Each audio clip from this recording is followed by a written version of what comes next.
Hello students, आज आपका internal security का क्लास है, आंतरिक सुरक्षा। और ये पूरी तरह से मेंस का टॉपिक है और इससे कभी कभी क्वेश्चन प्रीलिम्स में भी देखे जाते हैं।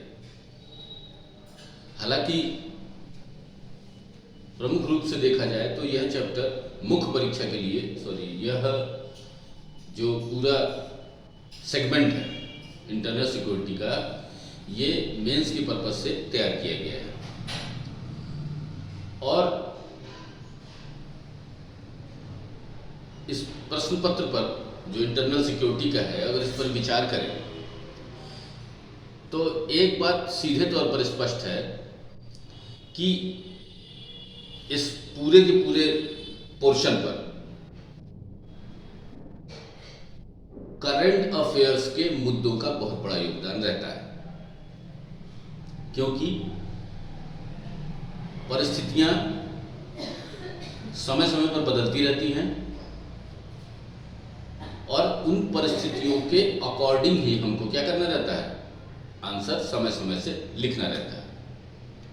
कुछ बातें हैं जो एज इट इज रहती हैं, लेकिन बहुत सारी बातों में और जो स्वरूप है कार्यक्रमों का वह नया होता रहता है। तो उन नई बातों को हमें देखते चलना है और आंतरिक सुरक्षा का जो मुद्दा है उस पर हमें गहराई से विचार करना है। फिलहाल जो आपका चैप्टर है वो बॉर्डर मैनेजमेंट है, सीमा प्रबंधन।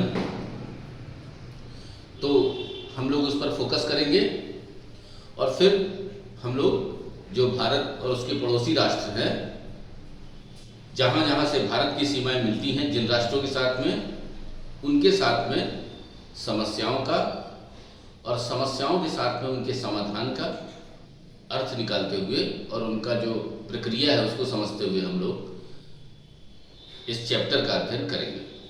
तो आइए थोड़ा सा हम लोग इस पर नज़र डालें।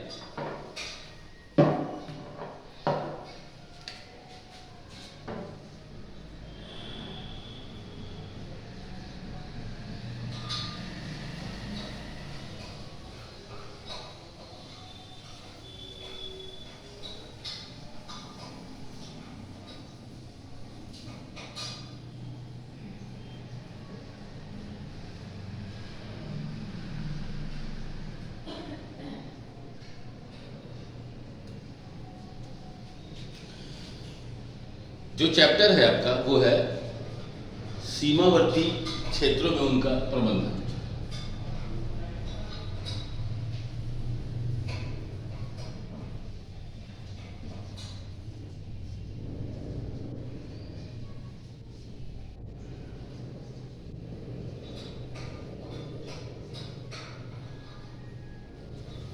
ठीक है, देखिए अब जो सीमा होती है तो सीमाओं के बहुत सारे प्रकार होते हैं, ठीक है, जिसमें तीन प्रमुख रूप से अगर हम ले लें तो उसमें थल सीमा, जल सीमा और वायु सीमाएं, तीन प्रमुख सीमाएं आती हैं। अब इन सीमाओं के भी जब उपवर्गीकरण किए जाते हैं तो और भी सीमाएं जो वैज्ञानिक रूप से और जो मानचित्र पर जो रेखांकित की गई हैं उनके भी जो है सीमाओं के रूप में उनको भी लिया जाता है। जैसे एग्जाम्पल के तौर पर जो भारत और पाकिस्तान की सीमा थी, जिसको सर डेनियल रेडक्लिफ द्वारा निर्धारित किया गया था, उसको हम लोग रेडक्लिफ रेखा कहते हैं। प्राकृतिक रूप से भी बहुत सारी सीमाएं क्या की जाती हैं, प्रकृति के द्वारा निर्धारित कर रखी गई हैं, वह भी एक तरह की सीमा होती है, ठीक है ना। तो इस तरह से जो मेन सीमाएं हैं वो तीन हैं, लेकिन उनके उपवर्गीकरण के रूप में बहुत सारी सीमाएं उभर कर सामने आती हैं। तो इस चैप्टर को हम लोग कुछ इस तरीके से पढ़ेंगे कि भिन्न भिन्न देशों के साथ सीमाओं को जानेंगे और सीमाओं के साथ में क्या समस्याएं हैं और उन समस्याओं के ऊपर किस तरह से प्रबंधन किया गया है ताकि सीमाएं जो हैं सुरक्षित रहें और उनमें जो समस्याएं हैं उनको काफ़ी हद तक कम किया जा सके और जो देश की सुरक्षा है उसको क्या किया सकते हैं, भली भांति उसको कंप्लीट किया जा सके। ठीक है ना। तो इस चैप्टर का जो प्रमुख बल है वह इस बात पर है कि हाउ टू मैनेज, कैसे प्रबंध किया जाए देश की सीमाओं का, जो समस्याएं हैं सीमा पर उनको किस तरह से सुलझाया जाए। तो आइए इस चैप्टर पर हम लोग नजर डालते हैं और बारी बारी से तथ्यों को पहचानते हैं। लिखिए जरा। सीमाएं राष्ट्र की संप्रभुता, सीमाएं राष्ट्र की संप्रभुता, एकता और अखंडता के लिए अत्यंत महत्वपूर्ण होती हैं। सीमाओं को राष्ट्र के गौरव के प्रतीक के तौर पर भी देखा जाता है। अंतर्राष्ट्रीय स्तर पर सीमाओं के 3 प्रकार हैं। पहला थल सीमा, दूसरा समुद्री सीमा और तीसरा वायु सीमा। ठीक। वर्तमान विश्व व्यवस्था में सीमा प्रबंधन एक जटिल समस्या है। अपराधी हमेशा थल, जल और आवश्यकता पड़ने पर वायु मार्ग से घुसपैठ की तलाश में रहते हैं। वर्ष 1995 में पुरुलिया में हुई घटना ने पहले ही हमारी वायु मार्ग की सुरक्षा व्यवस्था की समस्या को उजागर किया। इसलिए सीमा प्रबंधन के लिए एक समग्र दृष्टिकोण अपनाने की आवश्यकता है। सीमाओं का प्रबंधन कई कारणों से जटिल है। हमारी समुद्री सीमाओं से कुछ अभी भी अस्थिर है। थल सीमाएं भी पूरी तरह से सीमांकित नहीं हैं। हमारी सीमाओं का बंटवारा अधिकांशतः कृत्रिम सीमाओं पर आधारित है, ना कि प्राकृतिक। डालिएगा भारतीय सीमाएं अपने पड़ोसी देशों के साथ।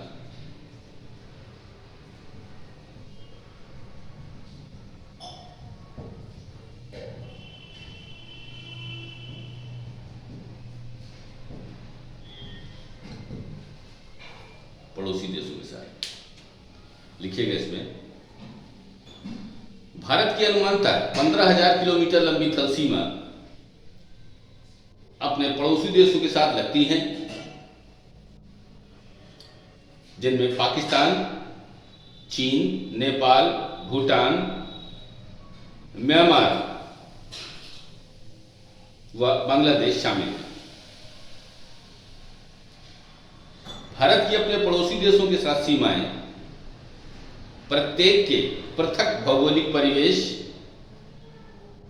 अपने अनूठे विन्यास तथा समस्याओं वाली हैं। उदाहरण स्वरूप भारत और पाकिस्तान के सीमावर्ती इलाके चरम जलवायु परिस्थितियों में फैले हुए हैं, जहां इनकी सीमाएं गर्म कच्छ के रण से लेकर राजस्थान के थार मरुस्थल से होती हुई जम्मू कश्मीर में हिमालय से होकर गुजरती है। इस प्रकार भारत की उत्तरी सीमा में वर्ष भर बर्फ से ढके ऊंचे पर्वत श्रृंखला स्थित है।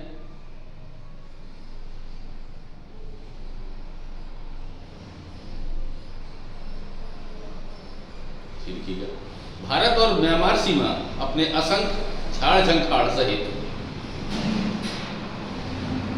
हरे भरे उष्णकटिबंधीय जंगलों में आच्छादित है।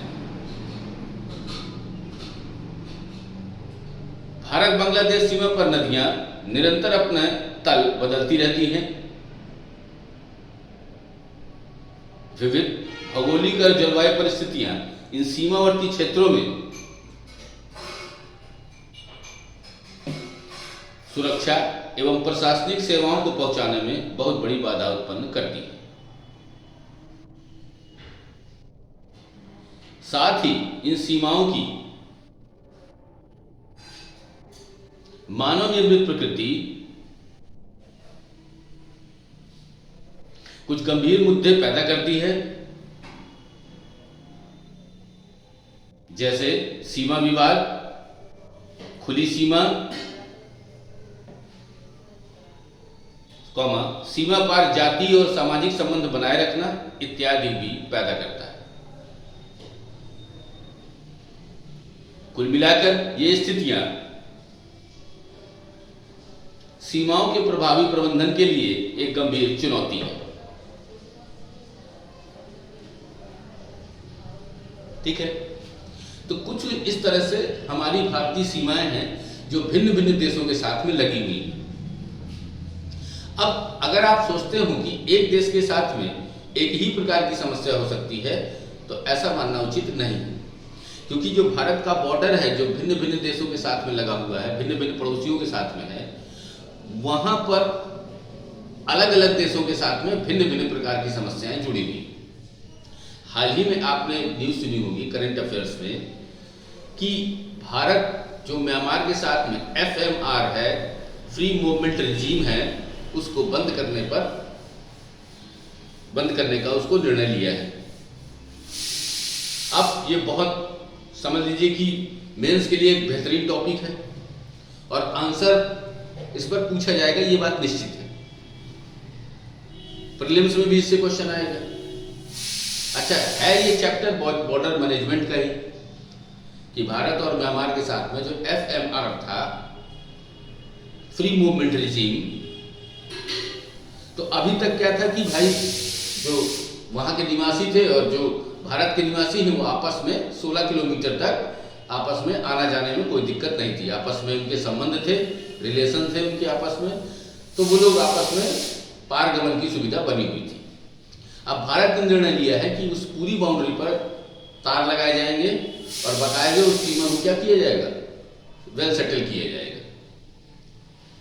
तो अब बहुत सारे इस पर जो समस्याएं हैं वो भी आएंगी, क्योंकि जो वहां के लोग हैं उनका आपस में इतना जुड़ाव है कि अब वो चीज खत्म हो जाएगी। तो उसके लिए जो है भाई हमारा जो उत्तरदायित्व है वो यह है कि हम अपनी सीमा को सुरक्षित करें। अच्छा, उस सीमा के खुले होने से समस्याएं भी बहुत सारी थी। सबसे बड़ी समस्या है तस्करी की, अवैध मादक पदार्थों का क्रय और विक्रय, और म्यांमार में आप लोग को पता ही है कि सेना का शासन है, वहां पे लोकतंत्र की बहाली हुई थी, लेकिन कुछ समय बाद फिर से सेना ने क्या कर दिया, सत्ता को पलट दिया और आंग सान सू की सरकार को गिरा करके फिर से जो है देश में पूरी तरह से सेना के शासन को लागू कर दिया। अब संबंधों की बात आती है। भाई देखिए, बॉर्डर एरियाज का जो मैनेजमेंट है वो पूरी तरह से इंटरनेशनल रिलेशन से भी जुड़ा हुआ है, क्योंकि अब FMR अगर खत्म कर दिया जाएगा तो उससे क्या असर पड़ेगा भारत म्यांमार संबंधों पर, उसके क्या आगे के जो है प्रभाव होगा, तो इन सब के बारे में भी अध्ययन करेंगे और चीजों को बेहतरी से जानने का प्रयास करेंगे कि ऐसा क्या है। ठीक है ना? तो इसके लिए आप बिल्कुल प्रिपेयर रहिए और हम लोग बाकायदे इसका अध्ययन करेंगे। ठीक है, तो हेडिंग आपने डाली भारतीय सीमाएं अपने पड़ोसी देशों के साथ। पहले नंबर डालिएगा भारत पाक सीमाएं।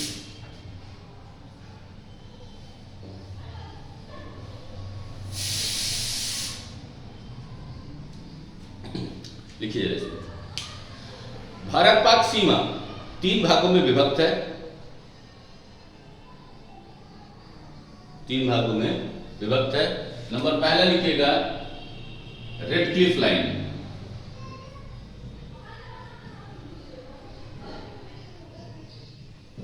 रेड क्लिफ लाइन, और इसकी लंबाई लिखिएगा 2308 किलोमीटर। 2308 किलोमीटर लिखिएगा। गुजरात से लेकर जम्मू कश्मीर तक, गुजरात से लेकर जम्मू कश्मीर तक। फिर लिखिएगा दूसरा नियंत्रण रेखा, इसको इसको लाइन ऑफ कंट्रोल कहते हैं, LOC। ठीक है, इसकी लंबाई लिखिएगा 776 किलोमीटर, 776 किलोमीटर। और लिखिएगा जम्मू संभाग के कुछ हिस्सों, जम्मू संभाग के कुछ हिस्सों राजौरी, पुंछ, बारामूला, कुपवाड़ा, कारगिल और लेह के कुछ भागों तक फैली है। नेक्स्ट थर्ड लिखिएगा वास्तविक भूमि नियंत्रण रेखा,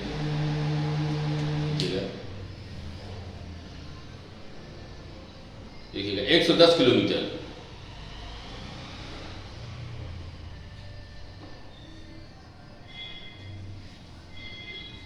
पैराग्राफ चेंज करके लिखिएगा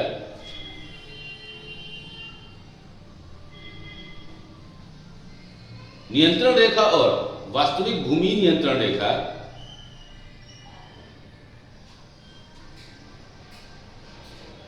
दोनों देशों की सेनाओं तथा सीमा सुरक्षा बलों के बीच सीमा झड़पों एवं फायरिंग के साथ लगातार तनाव का प्रतिबिंब पेश करती हैं।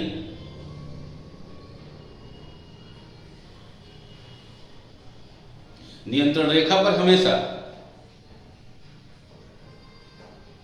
विदेशी आतंकियों व कश्मीरी अलगाववादियों की घुसपैठ का खतरा तथा पाकिस्तानी सैनिकों का जमावड़ा लगा रहता है।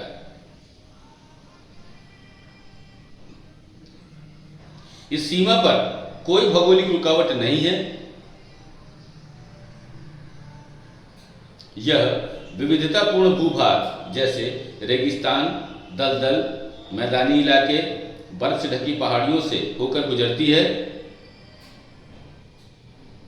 तथा गांवों, घरों और कृषि भूमि के माध्यम से अपना रास्ता बनाती है, जो इसे अत्यंत छिद्रित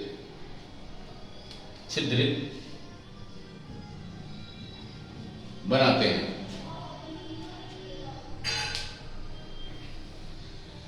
इसे भी लिखिएगा पूर्ण विराम लगा के। सीमा का झिरझिरापन, तस्करी, ड्रग्स व हथियारों की तस्करी एवं घुसपैठ को बढ़ाता है। हेरोइन और नकली भारतीय मुद्रा, हेरोइन मादक पदार्थ होता है, ठीक है ना। हेरोइन और नकली भारतीय मुद्रा तस्कर होने वाली दो प्रमुख वस्तुएं हैं। वहीं दूसरी ओर केसर, कपड़ा, पारा इत्यादि पाकिस्तान से अवैध तरीके से लाई जाती है।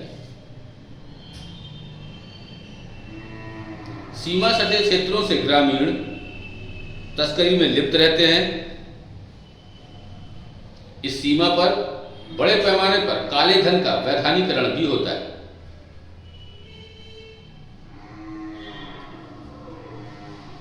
पंजाब में, खासकर लुधियाना में एक बड़ा हवाला नेटवर्क प्रकाश में आया है।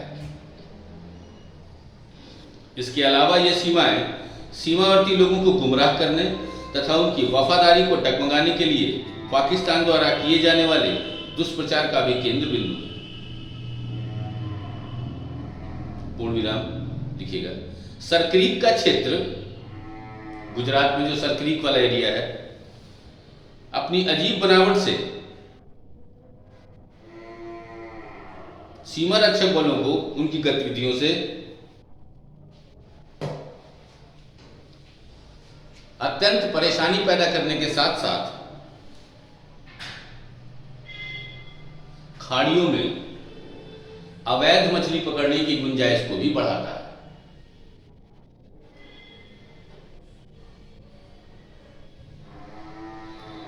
पैराग्राफ चेंज करके लिखिएगा। प्रतिकूल राजनीतिक संबंध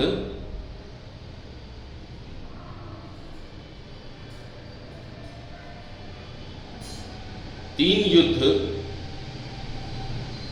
और पंजाब व जम्मू कश्मीर की सीमावर्ती राज्यों में पृथकतावादी आतंकियों हेतु पाकिस्तान की सामग्री सहायता ने भारत को पाकिस्तान के साथ अपनी अंतर्राष्ट्रीय सीमा मजबूत करने के लिए बाध्य किया।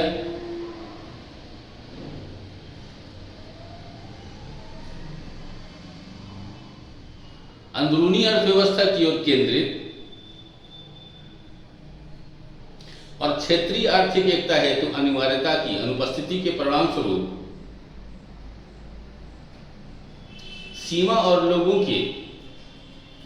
सीमा पर लोगों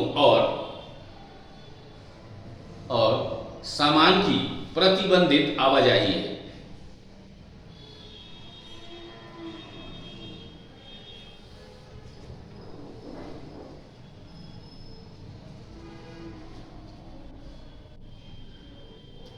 यद्यपि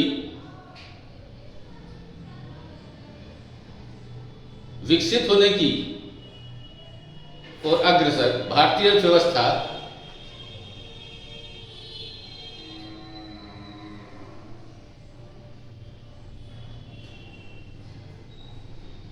स्वयं को रचनात्मक कार्यों में लगाए रखना चाहती है,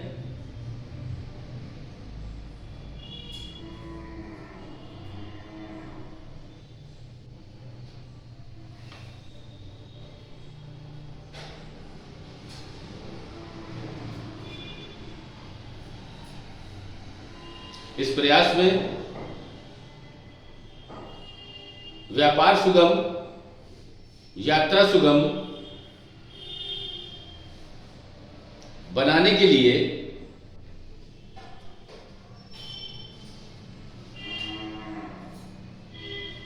भारत ने कई प्रयास किए,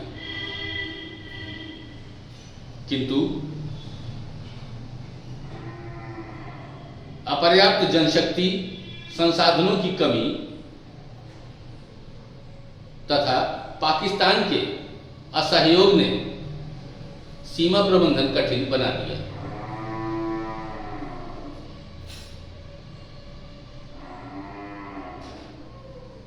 परिणाम स्वरूप भारत को निरंतर सीमा पर शांति बनाए रखने की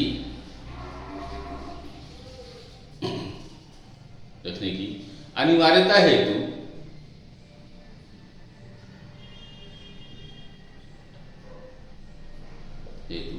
सीमा पार आतंकवाद के विरुद्ध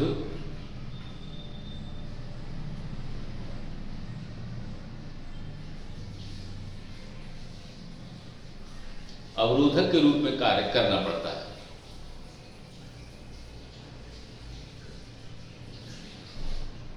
अगली रीडिंग डालिएगा, भारत चीन सीमा।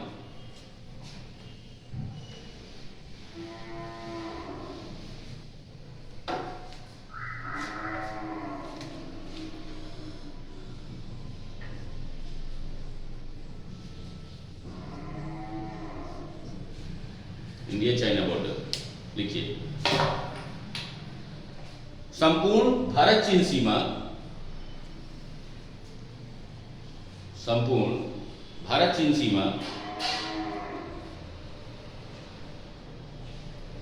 पश्चिमी LAC सहित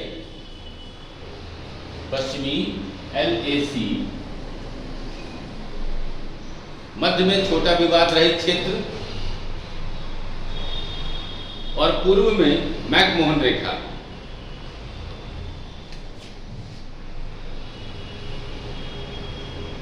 चार 4056 किलोमीटर लंबी है सब मिलाकर।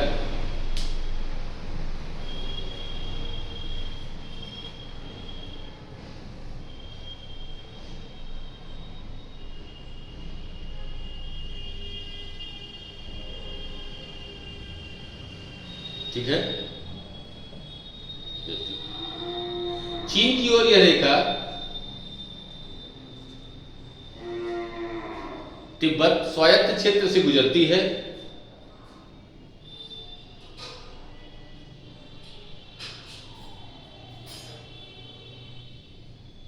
भारत में अरुणाचल प्रदेश, सिक्किम, हिमाचल प्रदेश, उत्तराखंड, लद्दाख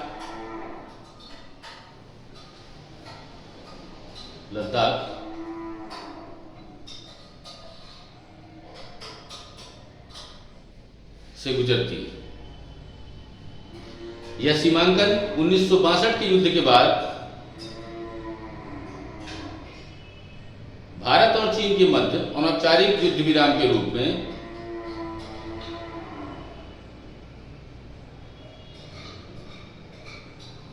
1993 तक विद्यमान रहा। 1993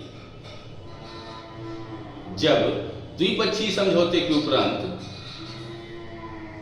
इसे वास्तविक नियंत्रण रेखा के रूप में स्वीकार किया गया।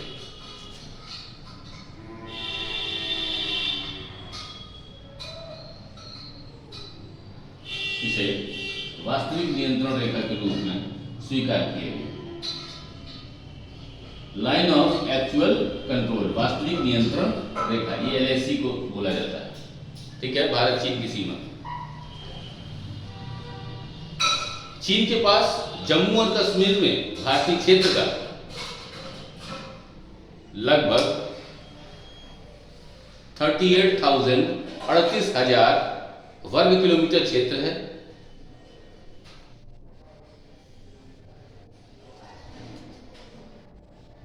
इसके अतिरिक्त तथाकथित चीन पाकिस्तान समझौता 1963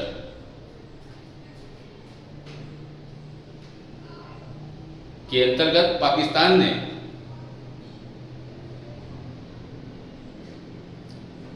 POK में पाक अधिकृत कश्मीर 5,180 किलोमीटर स्क्वायर क्षेत्र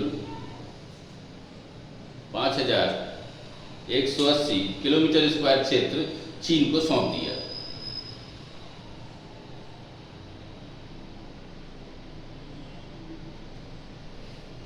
अरुणाचल प्रदेश में भारतीय क्षेत्र के 90,000 किलोमीटर स्क्वायर एवं भारत चीन सीमा के मध्य 2,000 किलोमीटर स्क्वायर क्षेत्र पर अपना दावा करता है।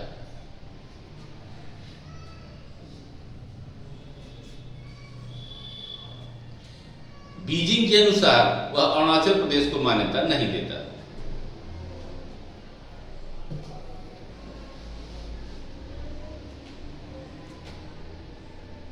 ठीक है, तो इस तरह से चीन जो है अपनी अतिवादी विचारों के कारण जो है भारत के साथ लगातार समस्याएं उत्पन्न करता रहता है। अब अगर आप वास्तविक रूप से अगर बात करें इस नक्शे की, तो अगर कुछ जम्मू कश्मीर को कुछ यूं अगर माना जाए, तो अब जो ये वाला हिस्सा है जिसको आप POK कहते हैं, ये पाकिस्तान के कब्जे में है, और इधर वाला हिस्सा जिसको अक्साई चीन कहते हैं, ये चीन के पास है। ठीक है, अब समस्या इस बात की है कि जो ये हिस्सा है जिसको POK हम लोग कहते हैं, पाक ऑक्युपाइड कश्मीर, उस हिस्से में पाकिस्तान ने चीन को 5,180 किलोमीटर स्क्वायर जमीन दे दी, और उसमें चीन की एक परियोजना है जिसको BRI यानी कि बेल्ट एंड रोड इनिशिएटिव कहा जाता है। वह चीन अपनी सड़क यहां से गुजरात बना रहा है, भारत इसका विरोध कर रहा है। तो अब समस्या क्या है कि ये अभी तक पाकिस्तान के पास में था, तो हमारे हित टकरा रहे थे पाकिस्तान से, और अब चीन जब यहां से सड़क गुजार रहा है और अपने इंफ्रास्ट्रक्चर को लगातार मजबूत बना रहा है, तो अब टकराहट सीधी सी बात है कि अगर वहां से अगर वो सड़क बना रहा है तो उसके अपने निजी स्वार्थ है, और वो इस रोड को, सड़क को यूरोप तक ले जाना चाहता है ताकि उसका व्यापार जो है आसान हो जाए।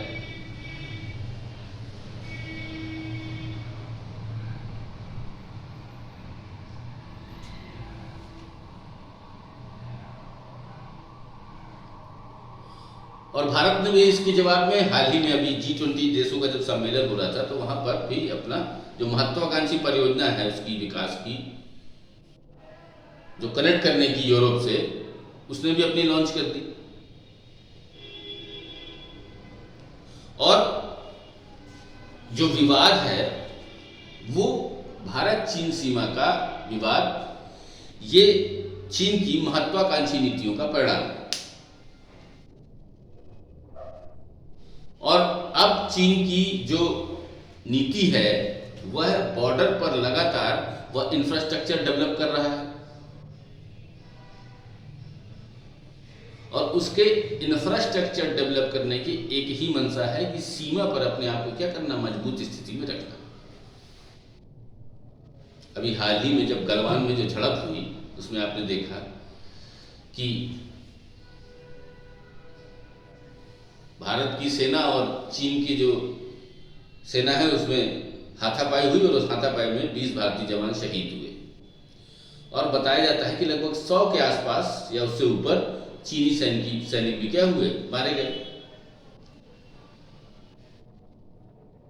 तो जो सीमा का विवाद है, अब जो भारत की स्थिति है, भारत अपने आप को रक्षा के स्तर पर या अंतर्राष्ट्रीय कूटनीतिक स्तर पर लगातार अच्छे से सेटल करने का प्रयास कर रहा है।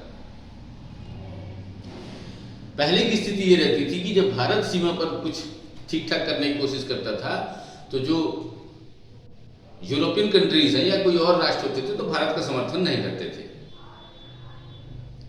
लेकिन वर्तमान परिस्थितियों में अगर देखा जाए तो फॉरेन पॉलिसी की सफलता जो है फिलहाल के कुछ वर्षों में जो दिखाई दी है ऐसी अभूतपूर्व है और अंतर्राष्ट्रीय समुदाय को अपने पक्ष में मोड़ लेना यह बहुत बड़ी सफलता है।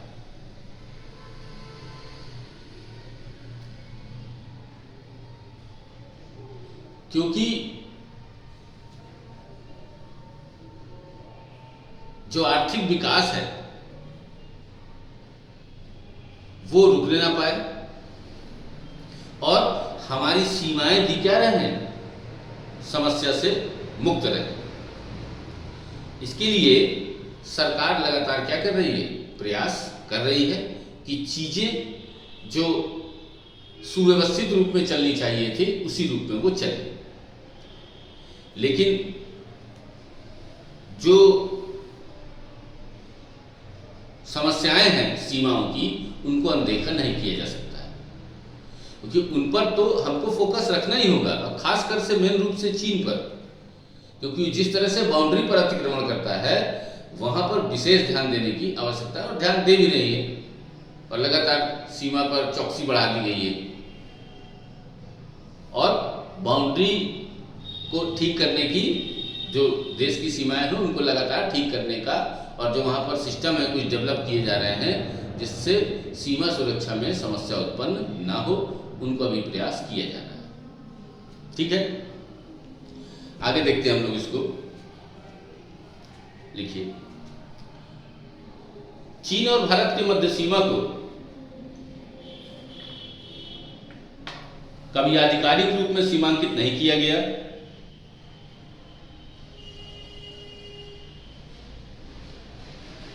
दोनों देशों के मध्य सीमा के पूर्वी भाग पर चीन की स्थिति संगत है। किसी भी चीनी सरकार ने मैकमोहन रेखा को मान्यता नहीं दी। चीन मैकमोहन रेखा देश पर साम्राज्यवादी आक्रमण का चिन्ह मानता है। अरुणाचल प्रदेश सीमा विवाद चीन का अड़ियल सीमा मुद्दा है। चूंकि चीन और भारत की परिस्थितियों में अंतर काफी व्यापक है, इसलिए दोनों देशों के लिए सहमति पर पहुंचना काफी कठिन है। इस विवादित क्षेत्र का क्षेत्रफल ताइवान से 3 गुना, बीजिंग से 6 गुना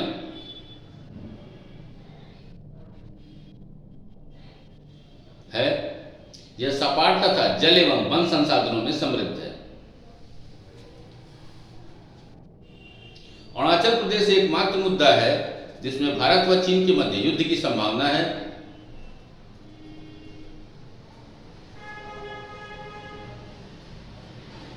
यदि कभी भी भारत और चीन के बीच इस मुद्दे पर युद्ध होता है तो भारत मानता है कि भारत चीन सीमा पर होने वाली झड़पें इसका कारण होंगी।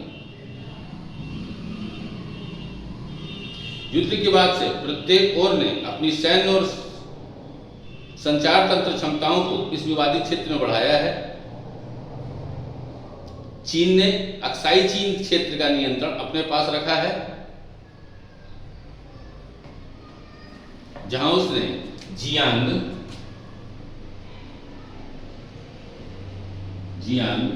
व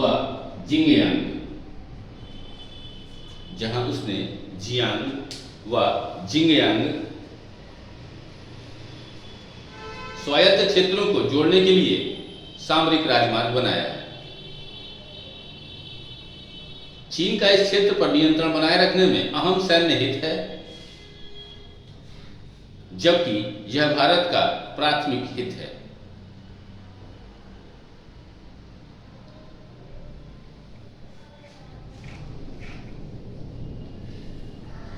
लिखिएगा भारत चीन 2020 गतिरोध।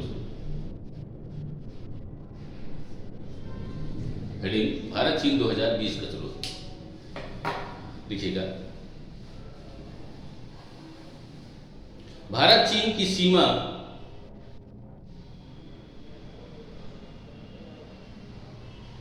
में कई अतिव्यापी क्षेत्रीय दावे हैं। भारत का कहना है चीन ने इस क्षेत्र के 38,000 किलोमीटर स्क्वायर क्षेत्र पर कब्जा कर रखा है। पिछले 3 दशकों में कई दौर की वार्ता सीमा विवादों को सुलझाने में विफल रही है। एक रणनीतिक सड़क काराकोरम राजमार्ग पीओके के विवादित क्षेत्र से होकर गुजरती है। यह हाईवे चीन को पाकिस्तान से जोड़ता है। चीन ने पाकिस्तान की अवसंरचना में करीब $60 अरब का निवेश किया है। तथाकथित चीन पाकिस्तान आर्थिक गलियारा ग्वादर के दक्षिणी पाकिस्तानी बंदरगाह से वस्तुओं के आवागमन के लिए महत्वपूर्ण है। यह बंदरगाह चीन को अरब सागर में पैर जमाने का अवसर देता है।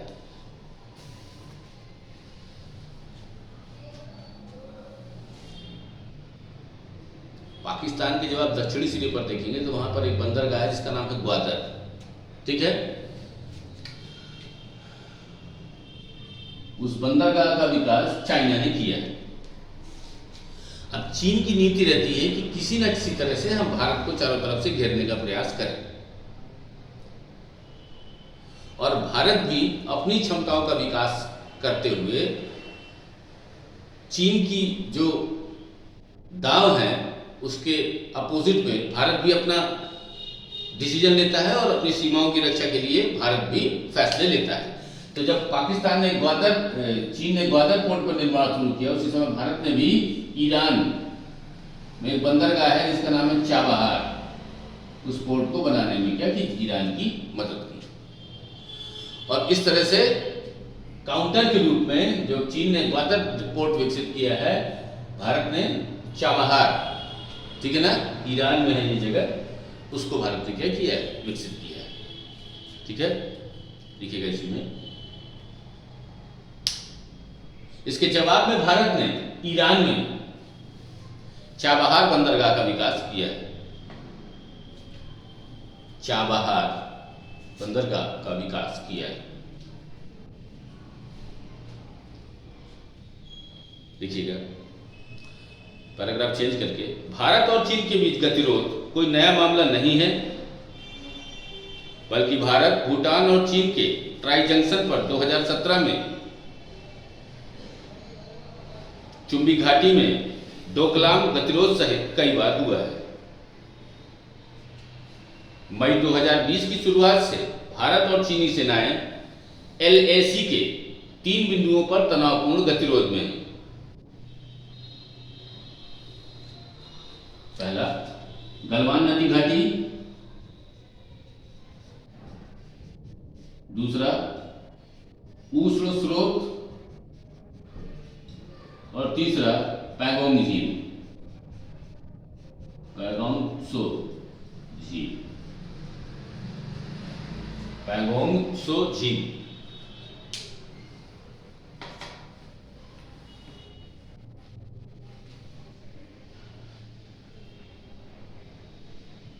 लेकिन हालिया गतिरोध कहीं अधिक गंभीर मामला बन गया जब जून 2020 के मध्य में पूर्वी लद्दाख की गलवान घाटी में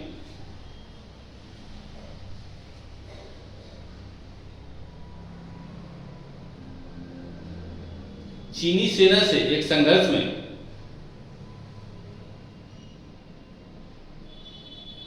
भारत के 20 बहादुर सैनिक शहीद हो गए।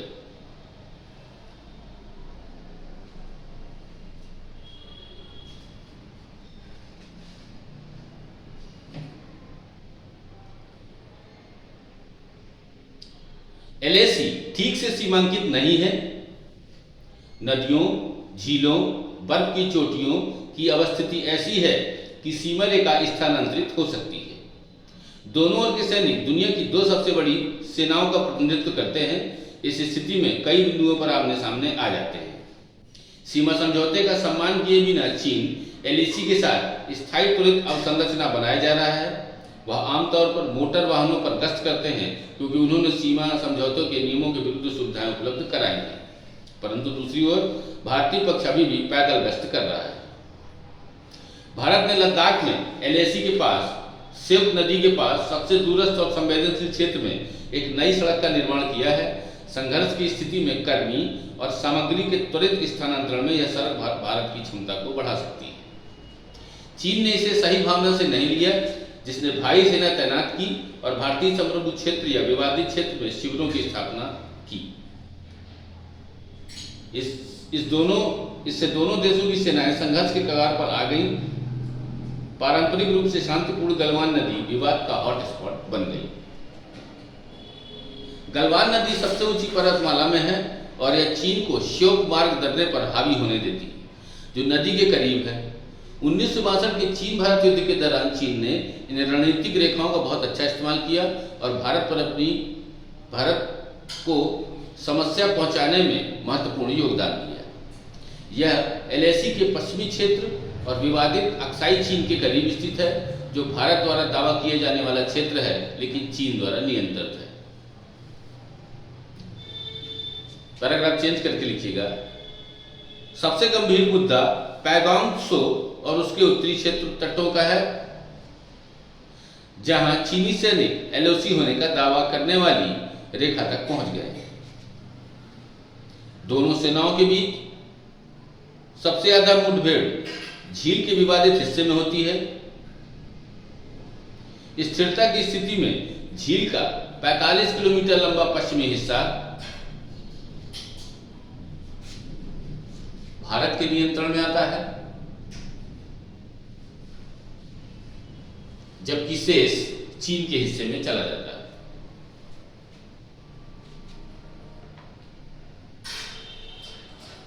झील अपने आप में कोई बड़ा सामरिक महत्व नहीं है, लेकिन यह चुशुल दृष्टिकोण के रास्ते में है,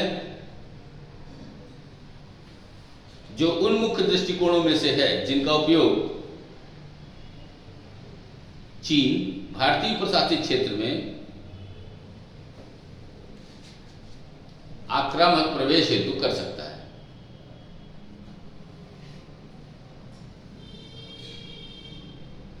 उपग्रह छवियों से पता चलता है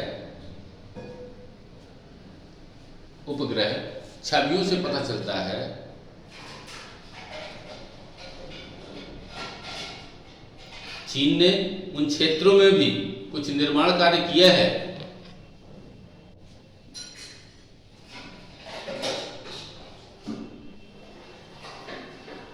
जिन पर भारत दावा करता है, लेकिन वह शासनहीन भूमि।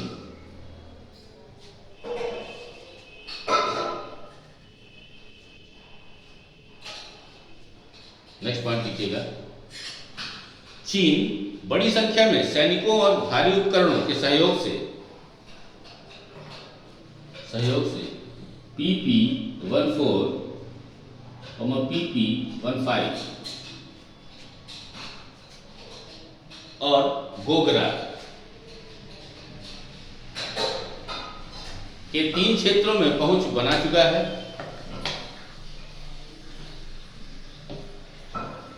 इसी में लिखिएगा, झील के उत्तरी तट पर बंजर पहाड़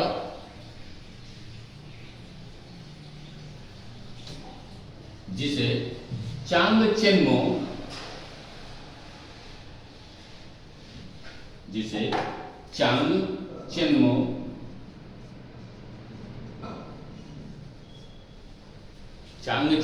कहते हैं, जो बाहर की ओर निकले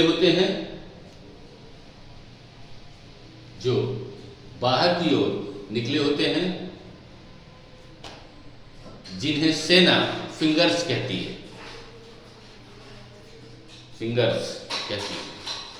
उंगली के जैसे आकार फिंगर्स कहती है। भारत का दावा है कि LAC फिंगर 8 के साथ समान सीमा में है, लेकिन यह भौतिक रूप से केवल फिंगर 4 तक के क्षेत्र को नियंत्रित करता है। चीनी सीमा चौकियां फिंगर 8 पर हैं, जबकि वह दावा करता है कि LAC फिंगर 2 के माध्यम से गुजरती है। जबकि लगभग 6 वर्ष पूर्व चीन ने फिंगर 4 पर स्थायी निर्माण का प्रयास किया था, जिसे भारत की कड़ी आपत्ति के बाद ध्वस्त किया गया था। लेकिन फिर से इस साल चीन ने फिंगर 4 के पास एक निर्माण कार्य आरंभ किया, जो एक शासनहीन भूमि थी, जिस वजह से 16 जून 2020 को संघर्ष हुआ, जिसमें कई चीनी सैनिक भी मारे गए। उसके बाद लेफ्टिनेंट जनरल स्तर पर भारत और चीन के बीच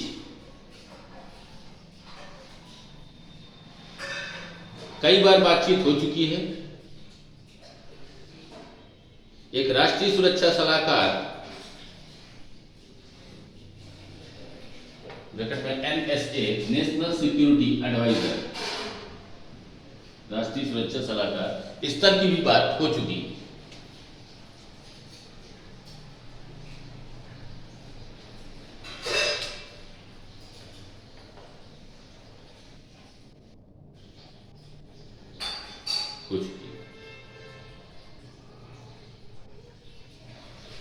इसके बाद चीन ने लगभग 1.5 किलोमीटर तक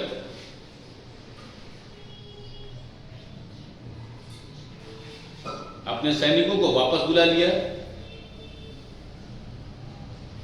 जिसे भारतीय रुख की आंशिक विजय माना जा सकता है।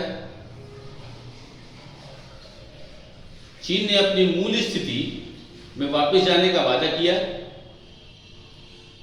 परंतु अभी भी वह फिंगर 5 पर है, इसलिए यह एक गतिरोध है। डालिएगा वर्तमान स्थिति और भारतीय रणनीति।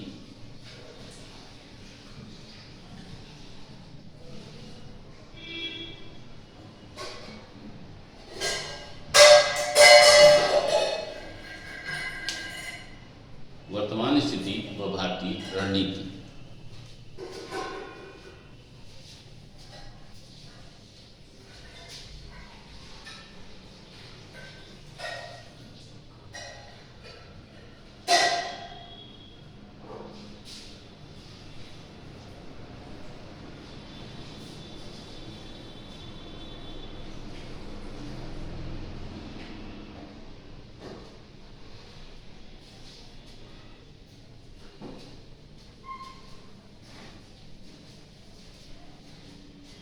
इसमें लिखिएगा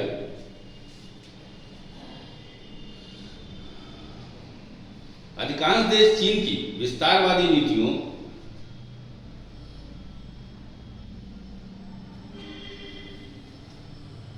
और आक्रामकता के लिए उसकी उसकी आलोचना कर रहे हैं।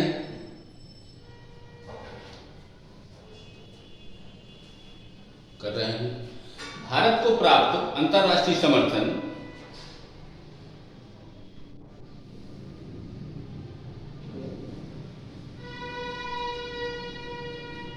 एक अच्छा संकेत है।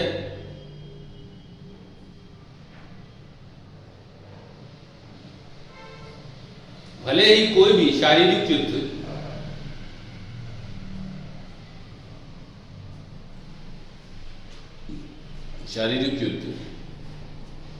किसी भी देश के लिए लाभकारी नहीं होगा,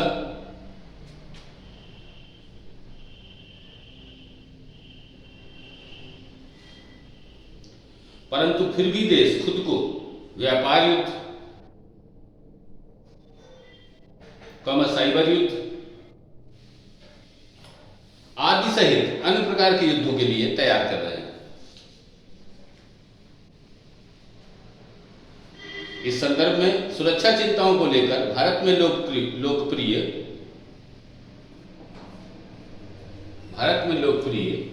59 चीनी एप्लीकेशंस 59 चीनी एप्लीकेशंस पर प्रतिबंध लगा दिया गया।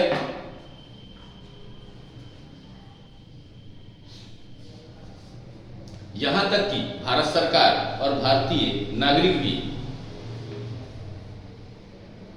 चीनी वस्तुओं का बहिष्कार कर रहे हैं।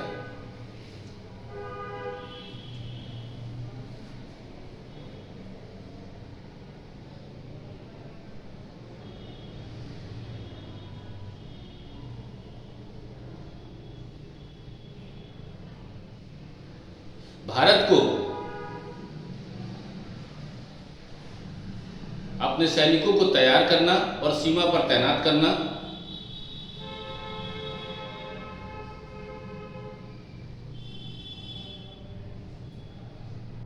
तथा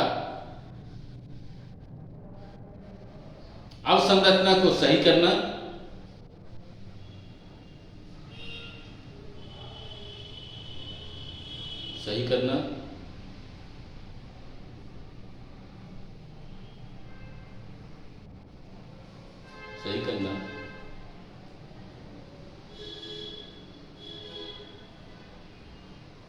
बेहतर तैयारी है। समय ने दिखाया है कि हमारी रणनीति लाभकारी साबित हुई है और चीन धीरे धीरे उस स्थिति में पहुंच रहा है जो मई 2020 से पूर्व थी। साथ ही हमें चीन से बराबरी करने के लिए अपनी सैन्य ताकत बढ़ानी होगी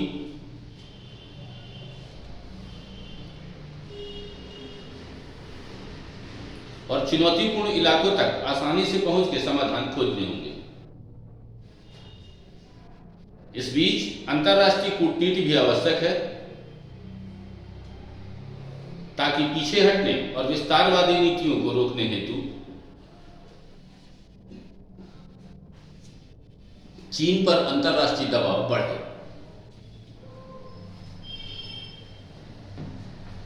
अगली हेडिंग डालिएगा भारत बांग्लादेश सीमा।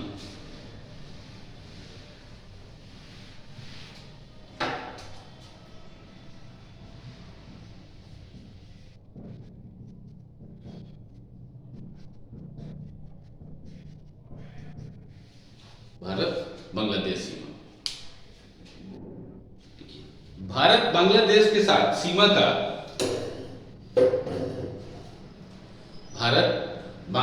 साथ सीमा का सबसे लंबा भाग 4506 किलोमीटर साझा करता है।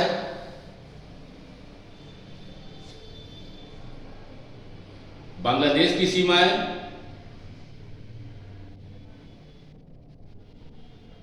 पश्चिम बंगाल, असम, मेघालय, त्रिपुरा व मिजोरम से लगती है। इस सीमा को बंगाल सीमा आयोग द्वारा प्राकृतिक बाधाओं के अनुसरण के बदले तैयार किया गया था।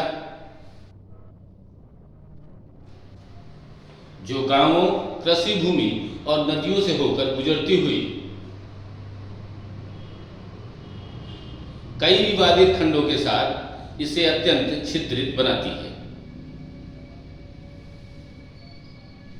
असीमांकित भूभाग, विदेशी अंतः क्षेत्र और प्रतिकूल अधिकृत क्षेत्र भारत और बांग्लादेश के सीमा रक्षक बलों के बीच परस्पर वैमनस्य का कारण है। बांग्लादेश की मुक्ति के 3 वर्ष बाद 1974 में भारतीय प्रधानमंत्री इंदिरा गांधी व बांग्लादेश के शेख मुजीबुर रहमान ने थल सीमाओं को सुलझाने के लिए समझौते पर हस्ताक्षर किए।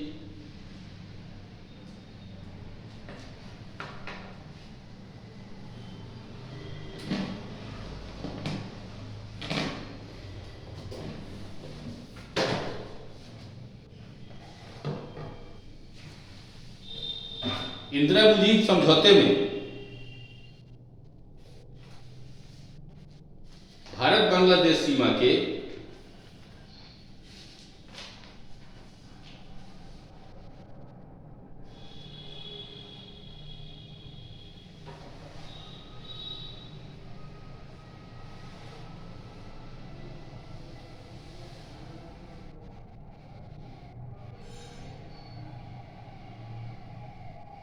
इंदिरा मुजीब समझौते में भारत बांग्लादेश सीमा के विभिन्न विवादित हिस्सों को रेखांकित किया गया। समझौते के अनुसार भारत के पास दक्षिणी अंतः क्षेत्रों का आधा हिस्सा है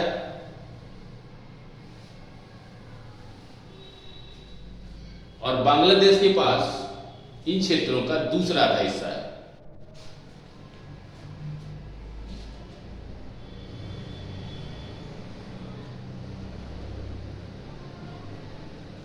ठीक है ना। फिर इसके लिए एक संविधान में संशोधन हुआ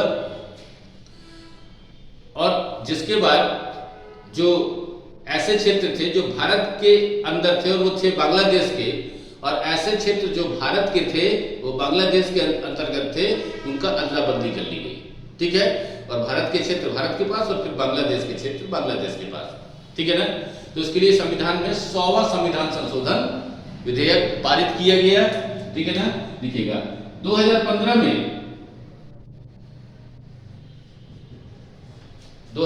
में 100वें संविधान संशोधन अधिनियम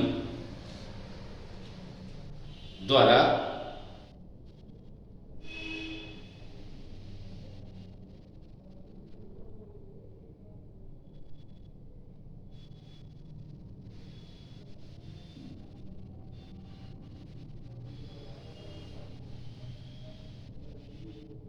भारत द्वारा बांग्लादेश को 111 अंतः क्षेत्र तथा बांग्लादेश द्वारा 51 अंतः क्षेत्र भारत को दिए गए।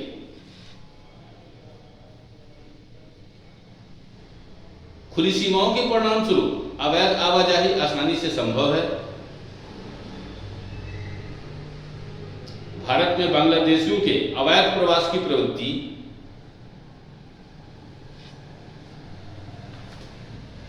आजादी के बाद से नियंत्रण जारी है।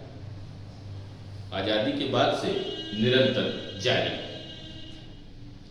भारत में बड़े पैमाने पर बांग्लादेशियों के प्रवेश के लिए विभिन्न कारकों जैसे गरीबी, राजनीतिक हलचल, धार्मिक उत्पीड़न, जनसांख्यिकी दबाव, पर्यावरण संकट आदि के बजाय भारत भूमि की उपलब्धता, रोजगार के अवसर, चिकित्सा देखभाल और शिक्षा इत्यादि को उत्तरदायी मानता है। भारतीय सीमा की सरंध्रता भी भारतीय विद्रोहियों को बांग्लादेश और अन्य पड़ोसी देशों में शरण के लिए घुसपैठ करना आसान बनाता है।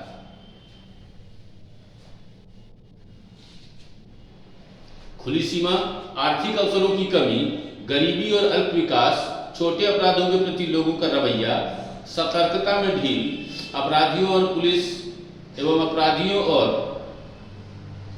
लोकल जो स्थानीय लोग हैं उनका गठजोड़, ये सभी सीमा पार के अपराधों को बढ़ाने में योगदान देते हैं।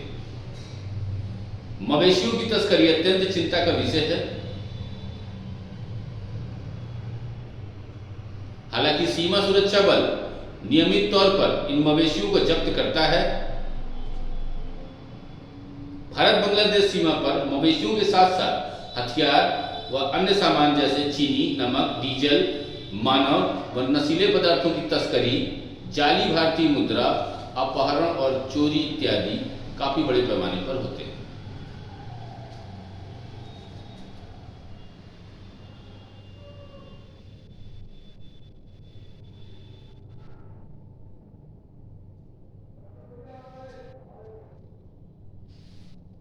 चलिए अगली हेडिंग आएगा भारत नेपाल सीमा।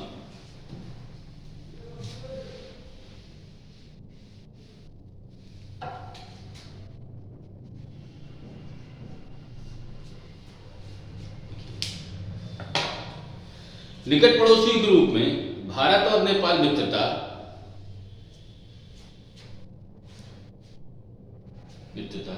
और सहयोग के विशिष्ट संबंध को खुली सीमाओं और लोगों के मध्य आपसी संपर्क और संस्कृति के द्वारा लक्षित किया जाता है। सीमाओं के आर पार मुक्त आवाजाही का लंबा इतिहास है। नेपाल की सीमा 5 भारतीय राज्यों सिक्किम, पश्चिम बंगाल, बिहार, उत्तर प्रदेश और उत्तराखंड के साथ लगती है।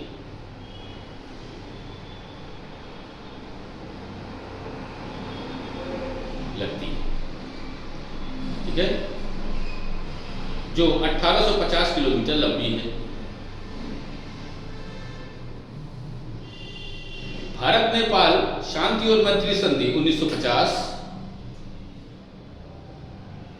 भारत और नेपाल के मध्य विशेष संबंधों का आधार है। इस संधि के उपबंधों के अंतर्गत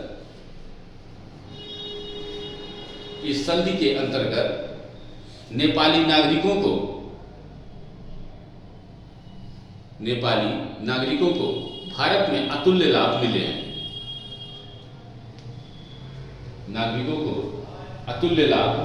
हैं। जैसे कि भारतीय नागरिकों के समान सुविधाएं और संभावनाएं। लगभग 6 मिलियन नेपाली नागरिक भारत में रहते व काम करते हैं। भारतीय नेपाल सीमा की चौकसी सशस्त्र सीमा बल करता है, SSB। ठीक है, दोनों देशों के बीच विवाद के अनेक मुद्दे हैं, जिसमें अधिकतर अशांत हिमालयी नदियों जैसे काली व तीस्ता द्वारा निरंतर मार्ग बदलने का परिणाम है। क्षेत्रों के पानी में डूबने, सीमा स्तंभों को हटाने और दोनों ओर के लोगों द्वारा अतिक्रमण से समस्या बढ़ती है। विवादित सीमा ने न केवल दो देशों के मध्य असहजता निर्मित की है, बल्कि इनकी स्थानीय जनसंख्या के मध्य भी असहजता उत्पन्न की है।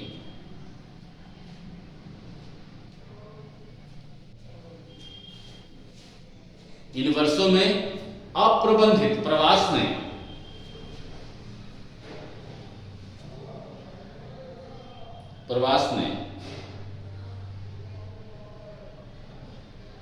अन्य देश के लोगों द्वारा बहुल प्रादेशिक छोटे छिद्रों को निर्मित किया है। पैराग्राफ चेंज करके, खुली सीमा आतंकियों और विद्रोहियों को आसान अधिगम प्रदान करती है। 1980 के दशक के अंत में सिख और कश्मीरी उग्रवादियों ने नेपाल से भारत में प्रवेश किया। विगत वर्षों में उल्फा, एनडीबीएफ और केएलओ ने खुली सीमा का दुरुपयोग किया है, आतंकी संगठन है। इससे पूर्व नेपाली सुरक्षा एजेंसियों द्वारा माओवादियों की तलाश के दौरान प्रायः भारतीय सीमा में घुस जाते थे। विद्रोही और आतंकियों के अलावा अनेक खूंखार अपराधी खुली सीमा के कारण भाग जाते हैं।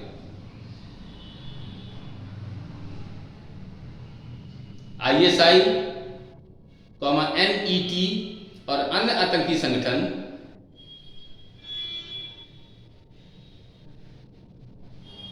प्रायः नेपाल को ट्रांजिट मार्ग के रूप में प्रयोग करते हैं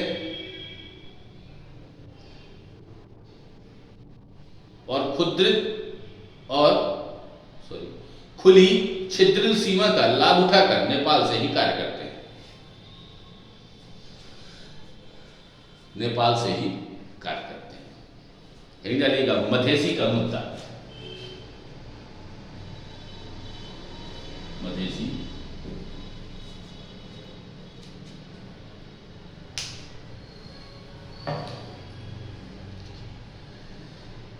2015 में नेपाल में नया संविधान लागू हुआ। यह तराई जनसंख्या के 70% मधेसियों और थारुओं को संतुष्ट करने में असफल रहा। इससे नेपाल में उग्र मधेसी आंदोलन हुआ और विशेषकर तराई क्षेत्र में जीवन बाधित हुआ। इनकी मुख्य मांग थी काठमांडू में मधेसियों की उच्च जनसंख्या के अनुसार आनुपातिक राजनीतिक प्रतिनिधित्व दिया जाना। विगत में हुई बातचीत दर्शाती है कि मधेसी मोर्चा समिति के गठन और सीमांकन मुद्दे पर इसकी सिफारिशें प्रस्तुत करने के प्रस्ताव से सहमत हो सकता है।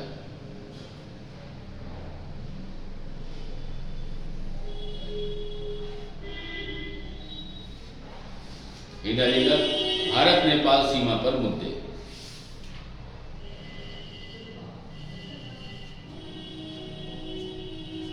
सीमा पर मुद्दे लिखिएगा। नेपाल और भारत की सीमा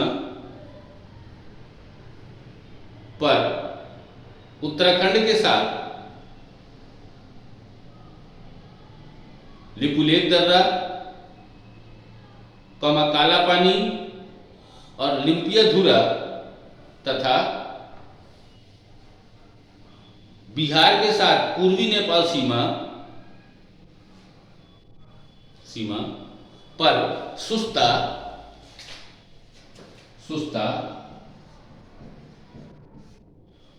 उन क्षेत्रों में से हैं जो निरंतर संघर्षरत रहते हैं।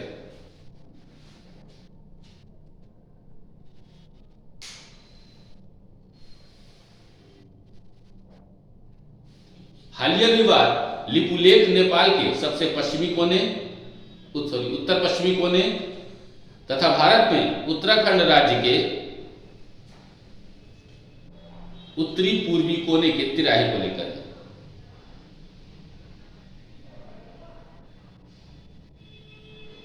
रणनीतिक लिपुलेख दर्रा चीन के तिब्बत क्षेत्र के साथ भारतीय राज्य उत्तराखंड को जोड़ता है। अब नेक्स्ट काला पानी क्षेत्र क्या है? काला पानी क्षेत्र भारत व नेपाल द्वारा प्रशासन के अधीन होने का दावा किया जाता है, जबकि यह क्षेत्र उत्तराखंड में भारत के प्रशासन में है।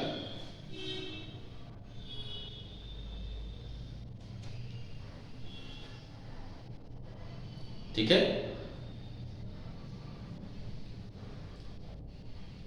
लिपुलेख दर्रे के साथ काला पानी की घाटी हिंदू तीर्थयात्रियों के लिए बहुत महत्व रखती है। यह कैलाश मानसरोवर के लिए भारतीय मार्ग बनाता है तथा उत्तराखंड के भूटियाओं हेतु तिब्बत के लिए पारंपरिक व्यापारिक मार्ग भी बनाता है।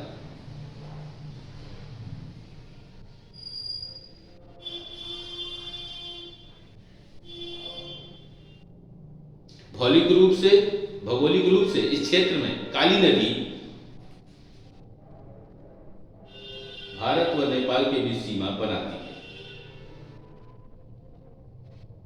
लेकिन भारतीय दावों के अनुसार नदी का मुख्य जल सीमा में शामिल नहीं है।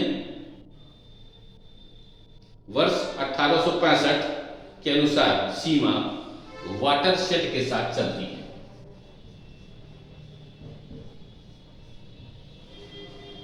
वाटरशेड के साथ चलती है।